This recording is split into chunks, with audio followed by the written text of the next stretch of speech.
हमारे चैनल से जुड़ने के लिए YouTube पर लिम्रा एजेंसी सब्सक्राइब करें। इस वक्त पूरा देश 70वां यौम जमहूरिया का जश्न मना रहा है। दारुल उलूम निज़ामिया की जानिब से, यहाँ के अरकान के जानिब से, असातिज़ा और तलबा की जानिब से अहले वतन को यौम जमहूरिया की बहुत बहुत मुबारकबाद। दोस्तों, हिंदुस्तान को आज़ाद हुए 7 दशक बीत चुके हैं। 1947 में हमारा देश अंग्रेज़ों के कब्ज़े से आज़ाद हुआ। उस दिन हम आज़ादी का जश्न मनाते हैं। पूरे देश में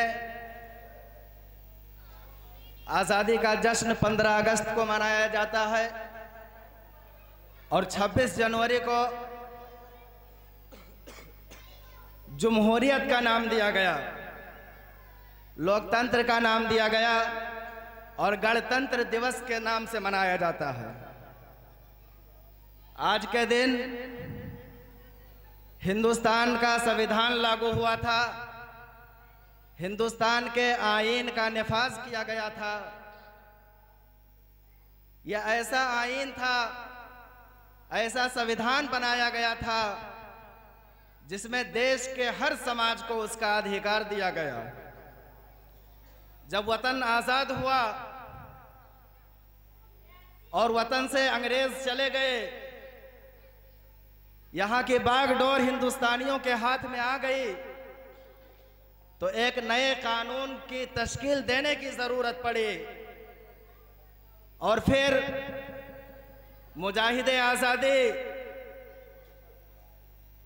और देश के पहले सदर जमहूरिया मोहतरम जनाब डॉक्टर राजेंद्र प्रसाद की सदारत में एक कमेटी बनाई गई और संविधान लिखना शुरू किया गया। इस संविधान को लिखने में 2 साल 6 महीने 18 दिन लगे और यह दुनिया का ऐसा संविधान है कि दुनिया के सबसे मजबूत कानून में से माना जाता है। और दुनिया के जितने देश हैं उन तमाम देशों के कानून में, संविधान में हमारा संविधान सबसे बड़ा है। लिखित तौर पर जो किताब है वो किताब संविधान के अनुच्छेद, आर्टिकल, दफात जितने हिंदुस्तान के संविधान में है, हिंदुस्तान के आईन में है, उतने दुनिया के किसी भी आईन में नहीं पाए गए। दोस्तों, इस देश का जब संविधान लिखा गया तो इसे 26 नवंबर 1949 को लोकसभा में पेश किया गया और वहां पर जितने भी सांसद थे सबकी सहमति से इसे पास कर दिया गया। उसके बाद 26 जनवरी 1950 को इस संविधान को देश के लिए लागू कर दिया गया और आज तक यह संविधान चल रहा है। इसी संविधान के मुताबिक देश का कानून चल रहा है। देश के हर नागरिक को, वतन के हर शहरी को इस संविधान पर चलकर अपनी जिंदगी गुजारनी पड़ती है। लेकिन गाहे बगाहे जब जैसी जरूरत पड़ी तो इसमें तरमीम भी किया गया, हिंदुस्तान के संविधान में बदलाव भी किया गया और अब तक 125 मरतबा आईने हिंद में बदलाव किया जा चुका है। जैसी जरूरत हुई कानून बदलना हुआ। मसलन अभी पिछले साल जम्मू कश्मीर के कठुआ जिले में एक बच्ची के साथ अस्मत दरी का मामला पेश आया, एक 8 साल की बच्ची के साथ आबरूरेजी का मामला पेश आया, तो पूरा देश तड़प उठा था, पूरे देश में आंदोलन शुरू हो गया था और उस बच्चे को न्याय दिलाने के लिए हर तरफ से मांग होने लगी। ये बात संसद में मौजूद हमारे कायदीन और हमारे प्रतिनिधि जो हैं उनके बात समझ में आई और उन्होंने आईन में तब्दील किया, संविधान में तब्दील किया और बलात्कार करने वालों के लिए जो सज़ा थी उस सज़ा को बढ़ा दिया गया, 20 साल तक कर दिया गया या उम्र कैद की सज़ा कर दी गई। इसी तरीके से हिंदुस्तान के कानून में बार बार बदलाव होता रहा है। जैसी ज़रूरत पड़ी वैसा बदलाव होता रहा और अब तक 125 मरतबा इसमें बदलाव किया जा चुका है और आगे भी होता रहेगा।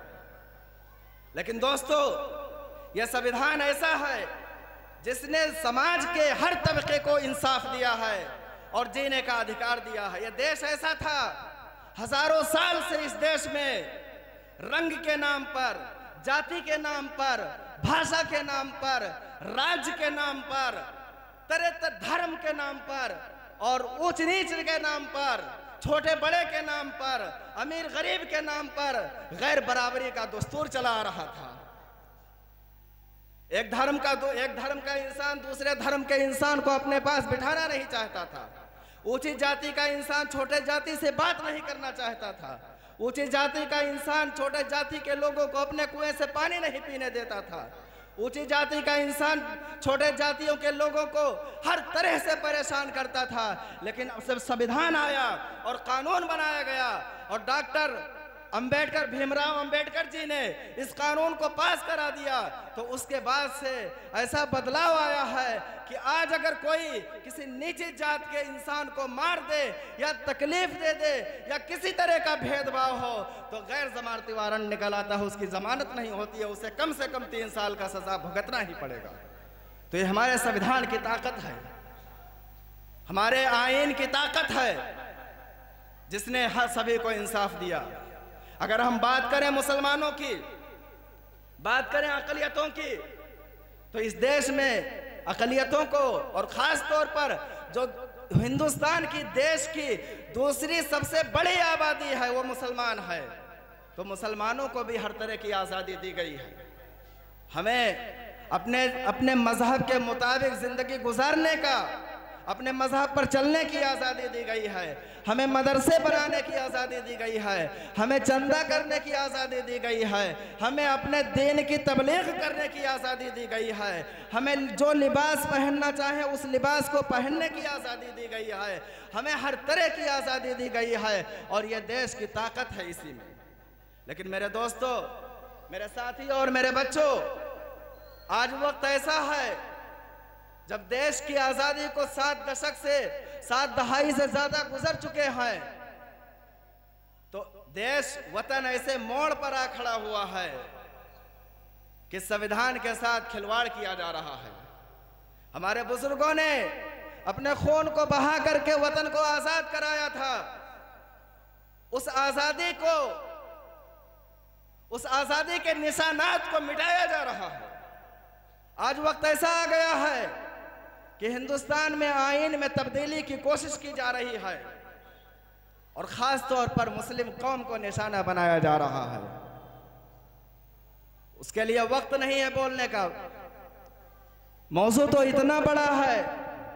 अभी मैंने आपको बताया कि हिंदुस्तान का आईन इतना बड़ा है कि दुनिया के तमाम देशों से बड़ा आईन है, तो इस पर बोला भी जाए तो सबसे ज़्यादा देर बोला जा सकता है। लेकिन आज माहौल दूसरा है, लेकिन 26 जनवरी का मौका था तो इसलिए ज़रूरी समझा कि कुछ बातें की जाएं।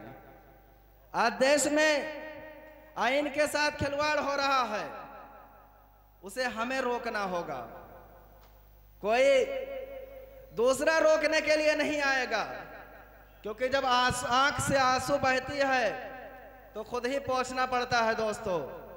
कोई दूसरा पोंछने आएगा तो सौदा करेगा, कोई दूसरा तुम्हारा दर्द उठाने आएगा तो सौदा करेगा, पैसे मांगेगा।